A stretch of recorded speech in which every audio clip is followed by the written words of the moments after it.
हाय दोस्तों, और एक नया ब्लॉग को आप लोगों को स्वागत। देखो आमर खाइबा को आज गोटे निआरा खाद्य होइछि आपन को कहबी। देखंतु आलू बैगण बड़ी सोरिष बाटन देकी तरकारी होइतिला। मो झियो नाई खट्टा दला होइछि। फर्स्ट टाइम दला होइतिला, एक बोतल पकाई देला ढाली गला ना आउतर दलुछि।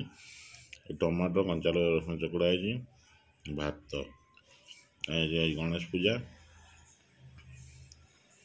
नर्माल कौन गोटे करदे खाईदे। बैगण तो बैगण आलू बड़ी पड़ता, टमाटो अधिक पड़ता, बढ़िया टेस्ट होता तरकारीटा। सोरिष मसला दिए रंधा होता।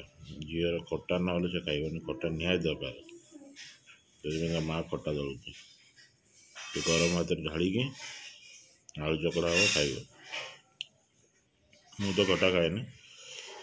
आम देख झील मोबाइल चलती, से आसो खाया मोबाइल के देखिए से मोबाइल चालू आसला बसला देखता खेलना सब पड़ी कमी